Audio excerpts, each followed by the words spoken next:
when someone goes on air and talks about being usually they don't get questioned, and they don't have to prove their to people within their own party, to people within their own community. I think it's actually very sad because it's really short-sighted. I want to just say to your viewers, if you're religious and you disagree with our lifestyle, That's so interesting. completely fine. Yeah, more power to you. That's okay. We might disagree with some of the things that you do. Maybe not. We don't know. But that's completely fine. The problem is when you start pointing fingers, when you start having these litmus tests, is that you're really limiting the movement and the community at large. And ultimately, it ends up hurting the community that much more.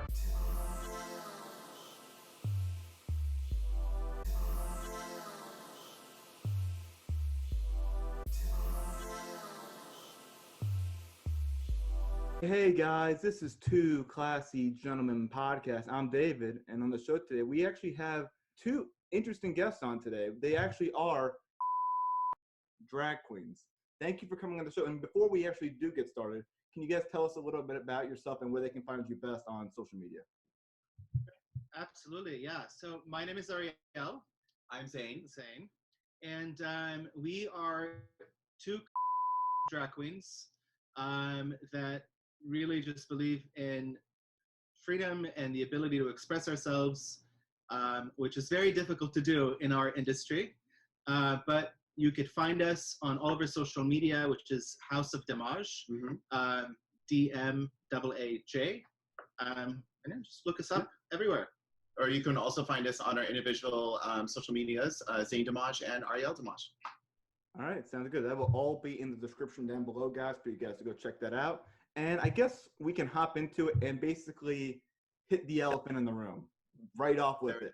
So a lot of, at least nowadays, are starting to go into the fact that is drag considered, how could you put the drag movement or drag in general with, I'm assuming you guys get hit with that quite a lot. So I would like to hear, at least for our audience, to hear what you think about that. Sure, yeah. So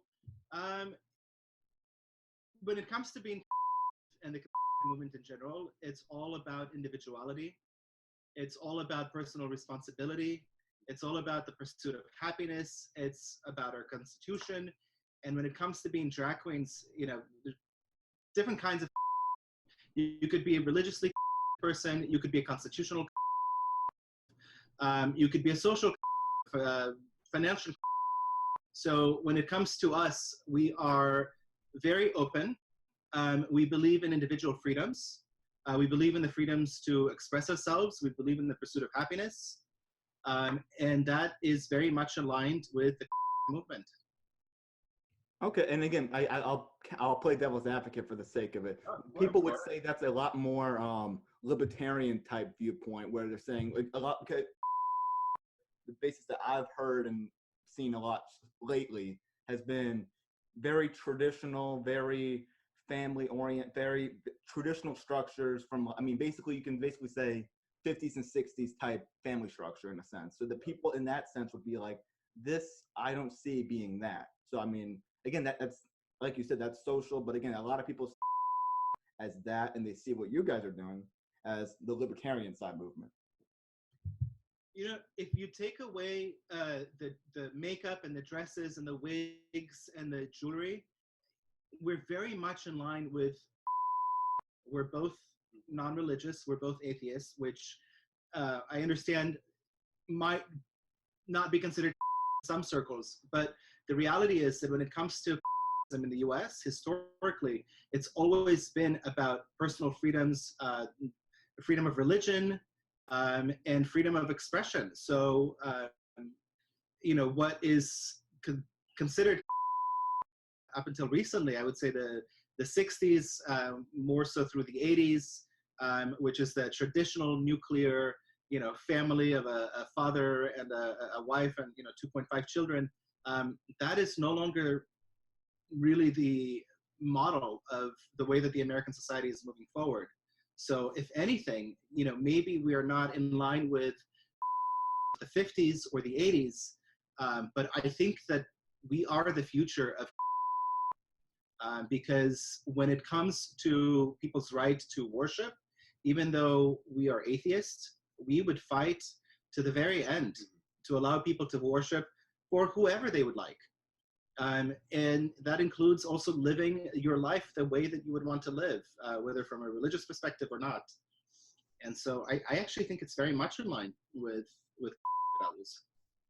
Okay, from that point, I mean, I can see where you're coming from with that. But again, the word conservatism itself, we would say, means, and that people tend to align with the fact that and would align with traditional stuff to values. And again, I'm not saying that you're wrong. I'm saying that there is a new wave of the movement that's happening. But I'm just saying the people that are still on that boat are still there, and it's still I would say a growing movement, but it's still a movement that is there. So I think we can both agree that there is a new form moving out there that's becoming to that extent, but there is still its own movement right there that's values, that's basing it off of traditional, more Christian-like oriented. Sure, the Judeo-Christian values. And when it comes to those values, the Judeo-Christian values, again, I would say that we as individuals are very much in line with them, despite the fact that we might not fit the mold that people would expect to see. Just because we don't physically look like. Okay. Right. In terms of, you brought up a really good point. Literally means to. So what are we, right? Are we our faith in God? Are we our family values? Are we our societal responsibility to our fellow neighbors and our community? Are we our, governmental ethics, morality, right? There's a very big umbrella. And I think what makes very, very different from modern day liberalism, and specifically more so progressivism, is that is actually umbrella is very, very wide, and it's very big. If you look at in Congress and in the Senate and just in politics in general today, you see so many very different points of views, and all of them are expressed, all of them are welcome, and everyone is encouraged to express their views. When you look at what's happening on the other side of the aisle, you realize the incredible suppression that is happening to points of views that are not in line with what a certain sect or extreme sect of the progressive movement is. And so in that sense, again, I think, in the next decade are probably going to find more and more people like us that are going to be in line with the movement than they have ever had before. I see that, and I do agree with the fact that the left they are going somewhere that even people to your extent or other, basically the whole LGBTQAAIP dual-spirited. Again, I have to say that for our audience because I actually was in the gender studies class, and actually I was told that is the definition we have to use for the acronym. So I'm like, okay, well, I'll just use that forever in our show. But people, you're right in the sense that the left is going that far, and it's scaring. But I would say that the new movement, the new movement, is going more into the Republican Party. And again, I like to, because again, the left changes a lot of words. I think we can all agree with the left changes words. They say there's more than two genders. They say that a isn't a baby, even though the word means small child in Latin. So they like make these little word changes. But again, the word, which is why I like to stick to the definition of the word that's in the Webster Merriam Dictionary. And when they say it's based on traditional values of religion and political culture of 50s and again, I'm not saying you're wrong. I'm just saying that's the definition of the word in the dictionary. So I don't like to change the word just based on that fact. But yeah, I do agree that you guys are moving into the Republican Party. Which again, I'm not saying it's a bad thing. I'm just saying that I like to keep the word the way it is, because I don't like to go to the fact that where the left might take it. Because again, they'll change the word and change it into something else. That's my fear of it. Again, Republican Party, no issue, 100% for it. Is that the Merriam-Webster dictionary? My bad. What's the one the most common one? Oxford. Yes, that one. Okay. I'm only basing it off of that. That's what I'm basing it off of.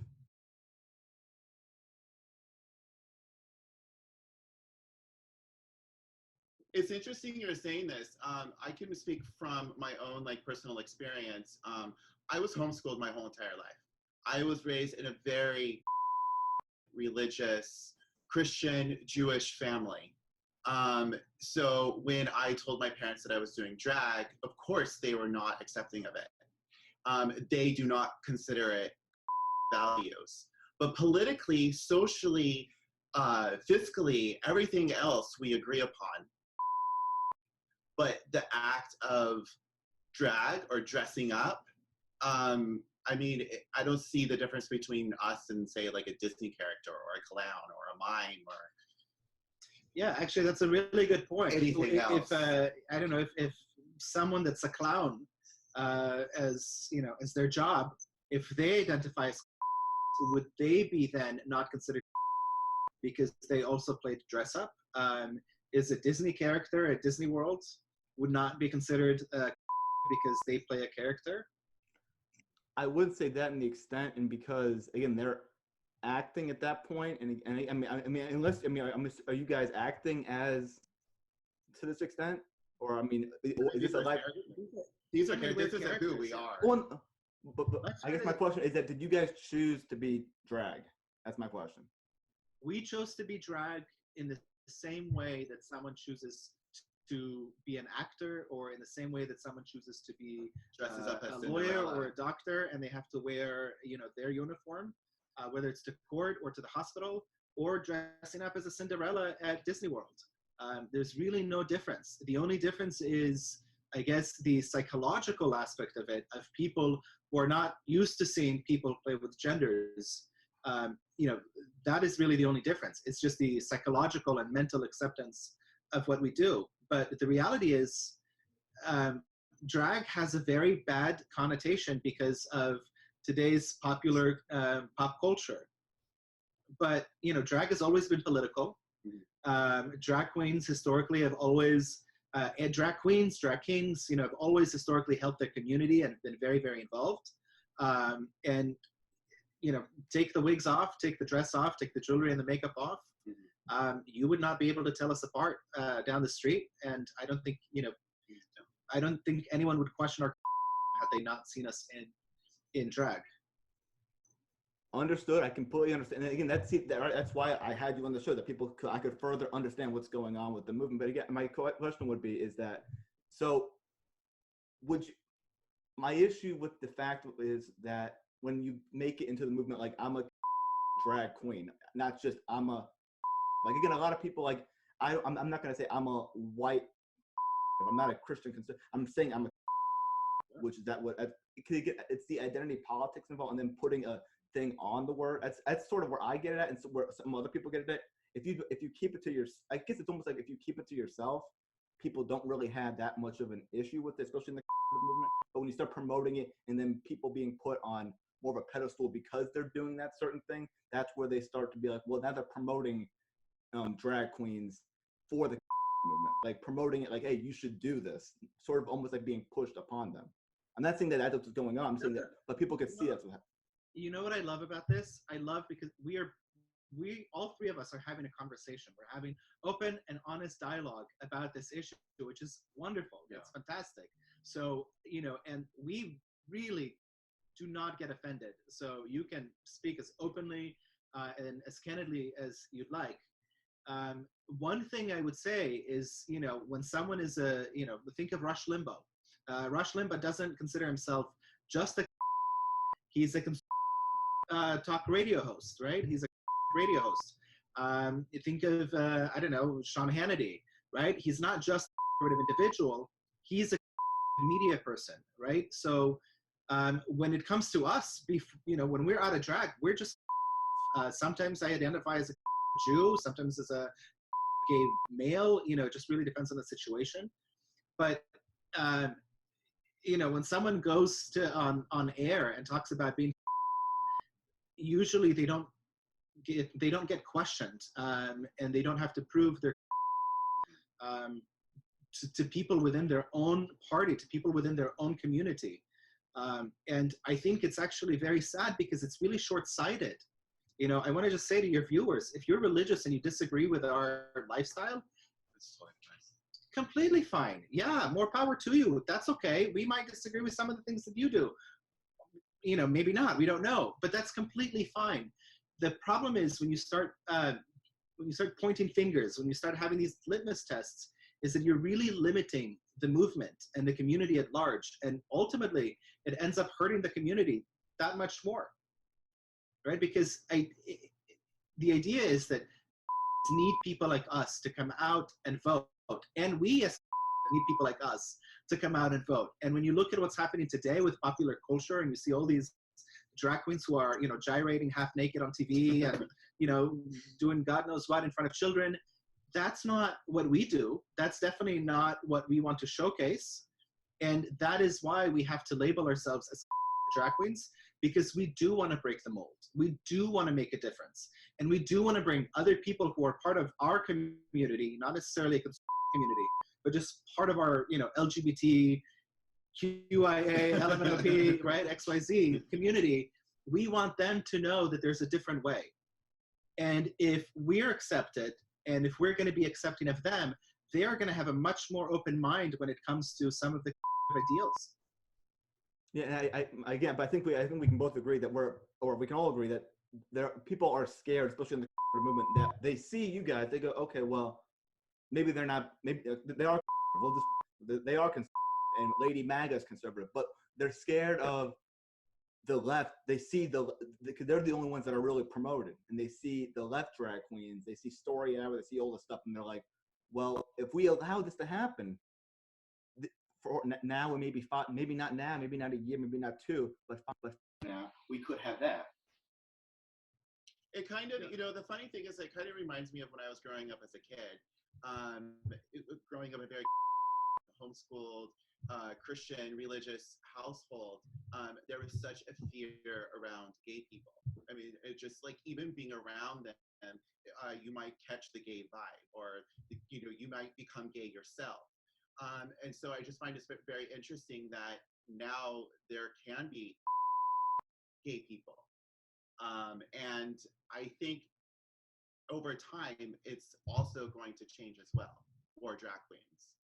It's just, it seems delayed almost. We're moving forward, and I completely understand the concerns of, people watching this and saying, hey, we don't want this as part of our movement. You're watching these people gyrating, on stage, on TV, and doing, again, who knows what.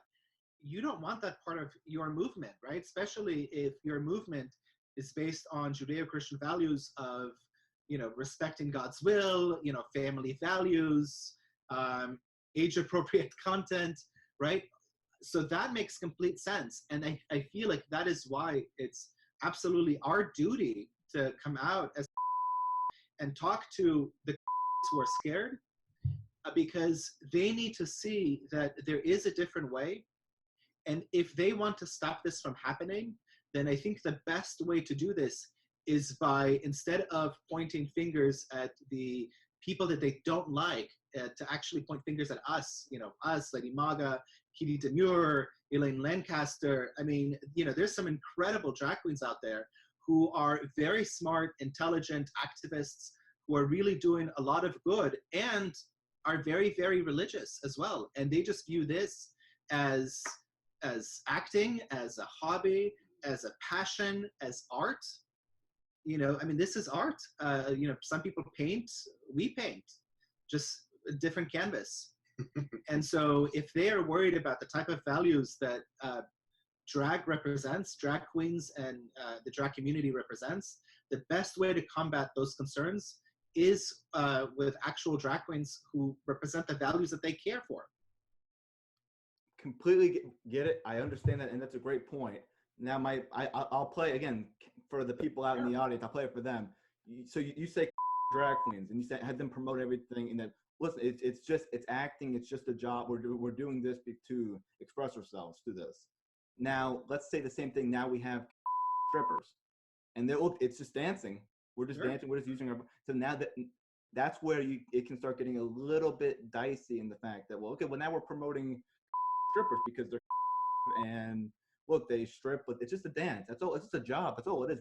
Outside of it, you can't tell us apart from anything. I think that's where people start to go, well, if we start doing this, this will happen. And it's just one of those, because again, we can see the slippery slope within 5 years in the left with the gays get married, gay pride parade, kids doing drag, kids dancing on the getting dollar bills thrown at them at strip clubs. That's where the people see that going. The reality is that it is a slippery slope. That is the reality. It really is a slippery slope. And the thing is, there's literally nothing that can do to stop it. Aside from literally the Messiah coming down on earth and, you know, the rapture happening, it's not going to stop, because if you look at religion and you look at what religion represented, you know, what religion was in the 1500s versus what it was in the 1900s versus what it is in the 2000s, it's different. It's a different religion. I know that Judaism has morphed and changed and evolved. I know many aspects of Christianity have morphed and changed and evolved. I know that the Catholic Church has changed some of its positions in the last few hundred years. And the last 5 years, they've changed some very crucial positions.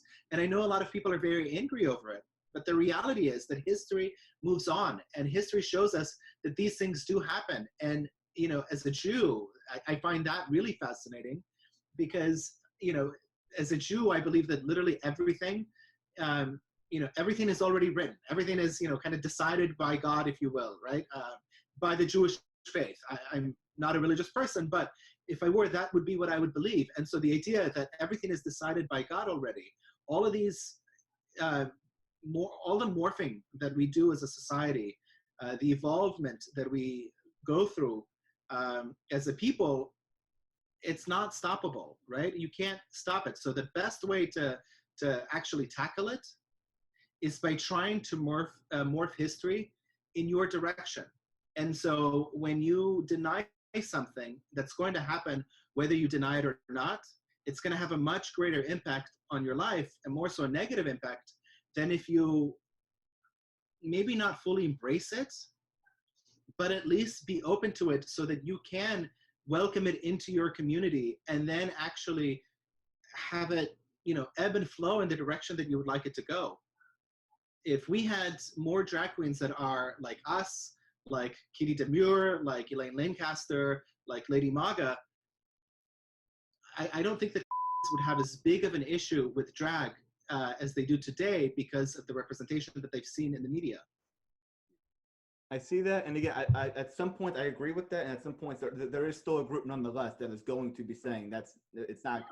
But again, you can say that with everything everywhere. You can say that about that. But I do agree with the fact that if it came in more people would be accepting if they saw what was going on with the other side, not just people gyrating on stage, twerking at books and library events and stuff to that extent. But again, it seems like that is the overwhelming part of your industry in a sense. I'm not saying that you guys are doing it or that most other consumers aren't doing it. I'm saying that seems like it's the majority of the industry is doing that type of stuff, which again is concerning to people in the movement. And again, I'd like to remind you that in the early 2000s, based on what you saw in the media, it seemed like the majority of the religious leaders were either, you know,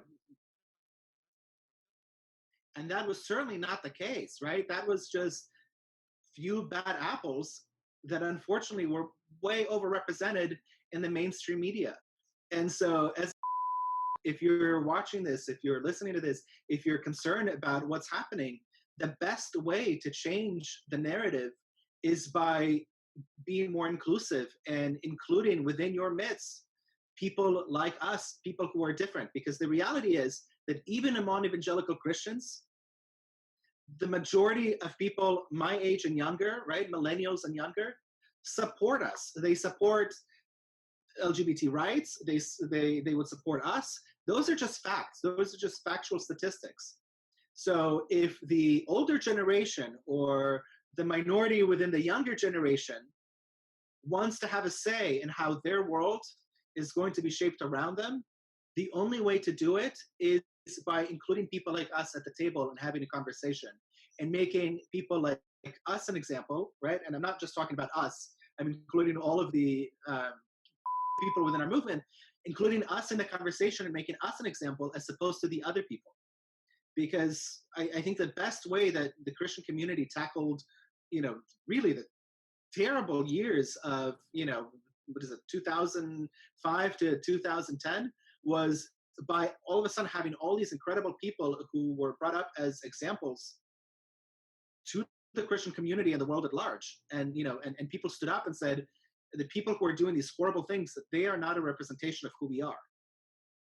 And just like I would not expect to hold all religious people accountable for, the choices and the actions of a few bad apples, I would expect for them to do the exact same thing for me. I do agree with that. Again, it is. I mean, it's hard for you. I would say it's hard for you guys because again, so many people over there on the left do that type of stuff. And again, I don't know about the right. I have no idea.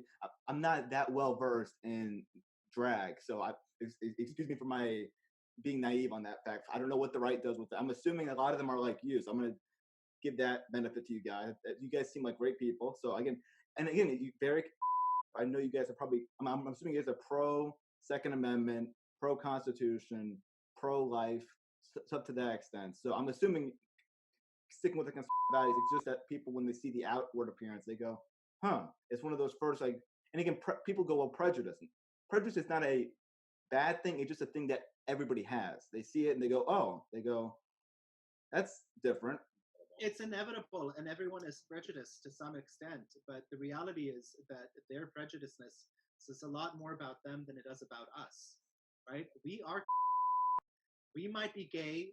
Some people, believe that it's a choice. I could tell you, for my existence, it certainly isn't a choice. I could tell you for, Zane here, it certainly wasn't a choice either. So we are here. This is something that we're doing, and we're dealing with. And I think that when it comes to, prejudiceness from people, whether it's, progressives who hate us because of our political beliefs, right? Or animosity from, very small minorities in the Christian community, because they really are very small minorities in the Christian community that have an issue with us. We don't really take it to heart. Like I said, it says more about them than it is about us. And so my only advice would be is if you're uncomfortable with what we're doing because of the external visual that you see, because of the package that we come in, I would encourage people to be, to search a little bit more deeply, a little less superficially, right? What are we saying versus what are we looking like? What are we saying? What are we doing? I agree with that. I definitely think people should be not looking just on the they should be also looking at what you guys have to character-wise to go upon that. And again, what you guys actually believe, which again is important. A lot of people judge a book by its cover, which again is the prejudice in it all, which again, it's hard to not have that in there. Again, like racist, sexist, that type of stuff is different than from the fact of being prejudiced. Because again, everybody in the world has a prejudice, whether you like it or not. Everybody has the preconceived notion. But I do have, we are running out of time. My last question would be, when do you guys believe that it would be okay to go into drag? Again, Desmond is amazing. 10, 11 years old. I can't get on board with that. But I don't know when you guys, being in the industry, when do you guys think it's okay, in your opinion, to get into it? I'm not the fan of it. I would not support it, but I am just curious in where you guys believe that you would set the bar, in a sense. You're asking age, correct? Age, yeah, age. You can't? Okay. No. Okay. Really, when it comes to age and when it comes to when you should be able to do it, just think about it this way. How many 3-year-old boys or 2-year-old boys do we know that, dress up in mommy's clothes or use mommy's makeup, once or whatever, right? Put on her necklace, put on her high necklace heel or whatever. shoes. And they have no idea what they're doing, and it doesn't mean they're going to grow up to be a drag queen, and it does not mean they're gay, or they're just 3 years old. They're curious what mom is doing, and that is normal. So same thing with a girl putting on her dad's clothes as well. Yeah. I could tell you this. I have photos of me when I'm 3 and 5, wearing my grandmother's pearl necklace, using my mom's lipstick or whatever. I could tell you that for Halloween, I've been dressing up as a girl since I was probably 9. Granted, I grew up in Israel, so we have Purim, which is a different holiday, and it's culturally very much accepted for boys to dress up as girls as a joke. It's kind of like their version of Halloween, and so a lot of the boys dress up as girls, and it's just as a joke, as a funny thing. and no one thought about it. No one thinks twice about this, right? So it's an issue here. And I think that as long as a child is being respectful, as long as a child, the innocence is still there. The innocence is still there, right? The issue with Desmond is amazing. It's not that he plays with makeup. It's the fact that he's doing things that are just not okay for, people of his age to do. Yeah, it's just not appropriate. Doesn't matter what he dresses up as or what he does. Like the fact that what he's doing, going to clubs, first of all, you should be 21 or 18, depending on, situation. Should be an adult to be able to go to clubs, first of all. Second of all, as a child, should not be performing for money. Performing for money, stripping, being very close to multiple situations that are just not at all. It's just not appropriate. Where a child should not be. Drag included or drag excluded. The child should not be in that environment. There's another drag queen that I knew. I don't know if he's still a drag queen or not, but a few years ago there was a kid named Lactatia, and he was a 9-year-old drag queen named Lactatia. I mean, the name itself tells you a lot about the values of the parents that let their child do this, right? And so if you're dressing up in drag and you're dancing around in the living room, in front of your parents, why not? Have fun. If you're a little boy and you're dressing up, with your, girlfriends, whatever, have fun, right? Not a problem. I think there's no specific age. The issue is more the behavior and what people choose to do in terms of just the appropriateness of the situation. I really like comparing it to dance moms, because you see these little girls who are also dressed up in heightenedly sexual ways, and it doesn't seem like people have a problem with it. So I find it very interesting that it's okay for girls to be sexualized, little girls to be sexualized, and it's okay to pimp them out. But when it comes to boys, it seems like as a culture, people are like, whoa, wait a minute. This is weird. This is wrong. Yeah, it is. And again, I'm out there, but I'm not in agreement with both of it, with dance moms and that, just because I don't like sexualizing kids to begin with. It's one of those things, and I don't like the gender identity. Like, a kid's mind is so innocent that if you let's say completely fine with it, the parents are like, well, we're not going to promote it, but we're going to just like, hey, that's very nice. Well, now the kid thinks, well, whenever I put this on, my parents approve of me in that sense. So now they're starting to think, well, I'll just keep wearing this and keep wearing it. And then now they're 18, 19. Now they're able to do stuff for their own. And they're thinking that mindset, now people are going to accept me as this and that. And I'm just saying that it's one of those things where, again, I'm not saying everything is like that. It may be one of the few things, but there is a chance that if the parent goes, okay, you can keep doing that, I'm not going to condemn or condone. I'm just going to let it be as it is. But the kid thinks, oh, well. Statistically, that's not the case. Okay. When it comes to this, and I mean that with a lot of respect. It's just not the case, because statistically, when it comes to gender identity, it's very different. Children explore, right? So I have a lot of straight guy friends, right, that I've known since I was literally born. And, they all have photos of themselves dressing up in girls. And like I said, in Israel specifically, it's actually a very popular thing for Purim to dress up as a girl, and it's a joke, and a lot of girls will dress up as boys, and it's a funny thing.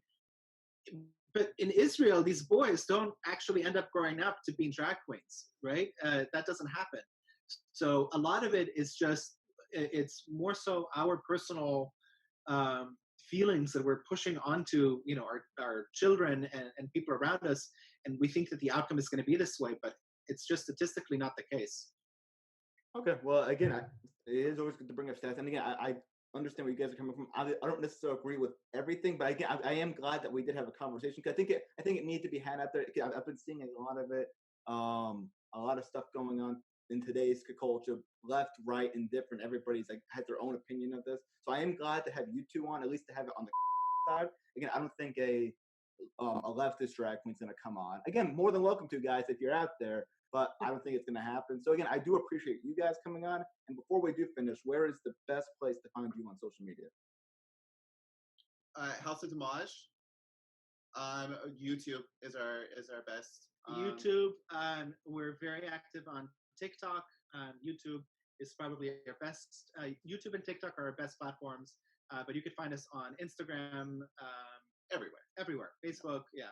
House of DMaaj, D like David, M like Mary, AAJ. All right, awesome. Well, again, thank you guys for coming on the show. I do appreciate it. Always good to have a conversation. With something you may not agree with, but something that you want to learn more about. So I do appreciate that. And again, guys, remember, always, always, always keep it classy.